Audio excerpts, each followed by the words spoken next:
Oke, kita akan menuju ke bagian kedua, di mana biasanya kita awali diskusi mengenai reformasi birokrasi dan otonomi daerah.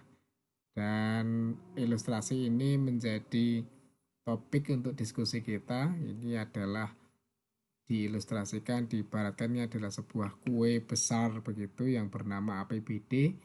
Kemudian ini tangan-tangan yang ingin berebut kue tersebut. 50% buat saya, 20% buat saya. Ada lembaga legislatif, ada lembaga eksekutif, ada kontraktor, ada mereka yang ingin ikut lelang, kemudian ada juga penyandang dana kampanye bupati, ada tim sukses dan sebagainya. Ironisnya kemudian ada ilustrasi ini yang menyatakan bahwa mana buat kami, mana buat pembangunan.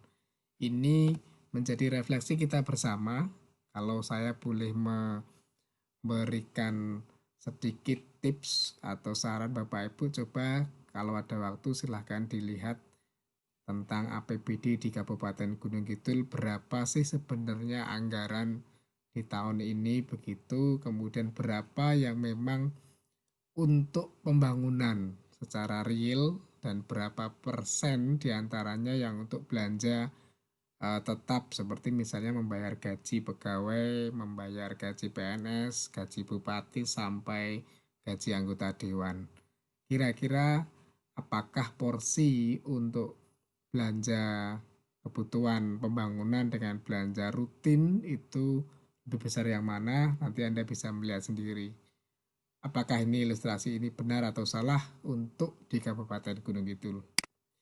Ya, bicara soal reformasi birokrasi dan otonomi daerah tentu sangat panjang. Saya kira tidak akan cukup untuk satu pertemuan itu sendiri dan jenengan juga sudah mendapatkan materi mata kuliah tentang otonomi daerah. Maka kita akan menuju ke kesimpulannya di mana otonomi daerah ini merupakan wujud dari reformasi birokrasi. Di sisi lain, bahwa reformasi birokrasi ini adalah konsekuensi dari adanya otonomi daerah. Ya, sedikit perlu waktu untuk mencerna penjelasan ini, bahwa reformasi birokrasi yang digaungkan di Indonesia, kemudian bentuknya adalah adanya otonomi daerah. Di sisi lain, ketika kemudian sudah ada atau dilakukan otonomi daerah, maka daerah pun juga harus melakukan reformasi birokrasi begitu. Ibarat ilustrasi sederhana, kita akan memberikan gambaran mengenai antara mandi dan upaya membersihkan diri. Bahwa mandi itu adalah wujud usaha kita untuk menjaga kebersihan. Apa artinya? Artinya kalau mandi kemudian tidak bersih, ya buat apa kita mandi begitu. Jadi ini ada gambarnya tentang otonomi daerah yang kemudian konsekuensinya harus melakukan reformasi birokrasi sehingga akan tercipta nantinya adalah pemerintahan yang baik. Ya, bagaimana dengan Kabupaten Gunung Kidul? Ini kita akan melihat ada dasarnya reformasi birokrasi yang sudah dilakukan di Kabupaten Gunung Kidul dan juga perencanaannya. Ini berdasarkan Peraturan Bupati Gunung Kidul nomor 34 tahun 2015. Biasanya menjadi tugas mahasiswa untuk membaca detail karena ini cukup banyak begitu berlembar-lembar. Anda bisa klik di sini atau nanti juga akan kami berikan lampirannya dalam bentuk file PDF.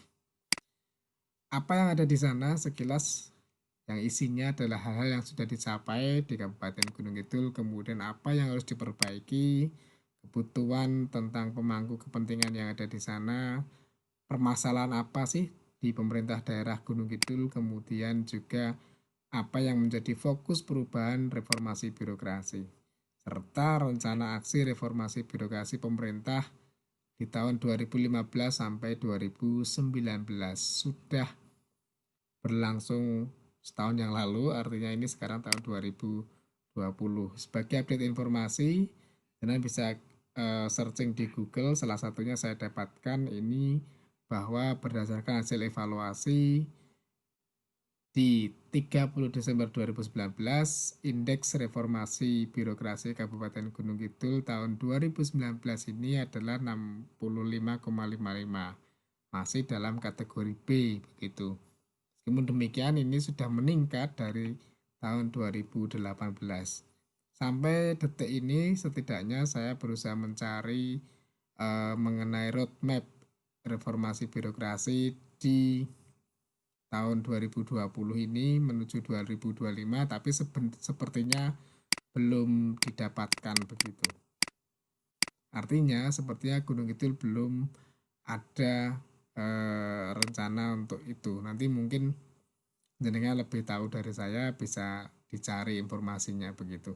Ya, sebagai penutup di pertemuan kali ini adalah ironisme dan menjadi tantangan kita. Di depan sudah saya singgung mengenai bagaimana postur dari anggaran di Kabupaten Gunung Kidul.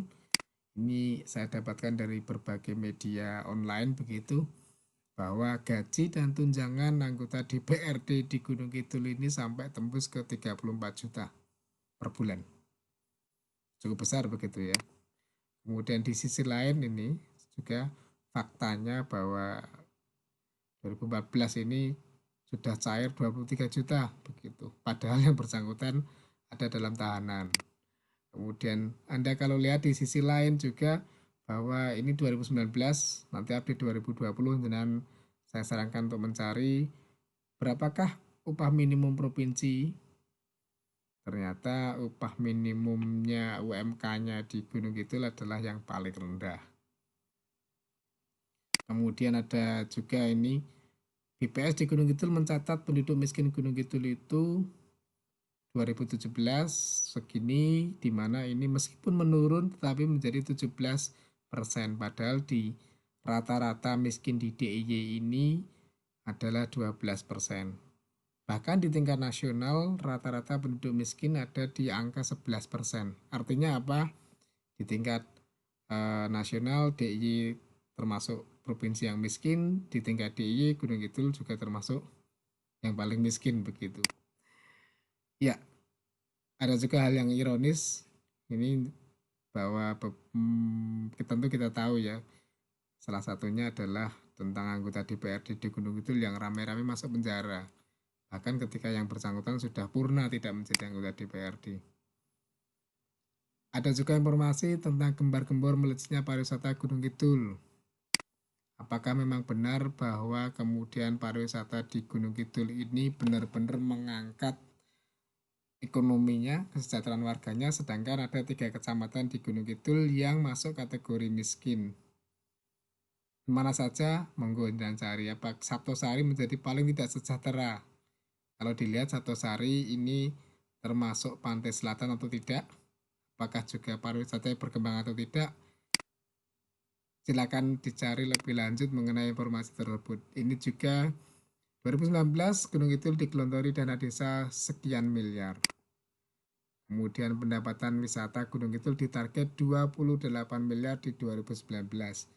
Dengan coba nanti bandingkan angka ini dengan pendapatan-pendapatan yang lain.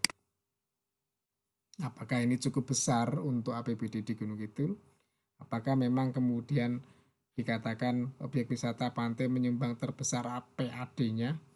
PAD-nya terbesar Gunung Kidul, apakah memang dari pariwisata? Ataukah sebenarnya kita tuh dapat dukungan lebih banyak dari pusat begitu? Di sisi lain juga tentang geopark menjadi destinasi wisata internasional. Ini menarik untuk dikaji, bahwa kemudian mengakhiri dari pertemuan kita, saya mengutip pernyataan ini, meyakini bahwa hidup ini bukan ditentukan panjang pendeknya usia, tapi seberapa besar memberi manfaat kepada sesama dan terutama para birokrat atau mereka yang duduk menjadi aparat pemerintah begitu, menjadi tanggung jawab bersama. Ya, demikian presentasi di sesi ini, diucapkan terima kasih dan matur nuwun.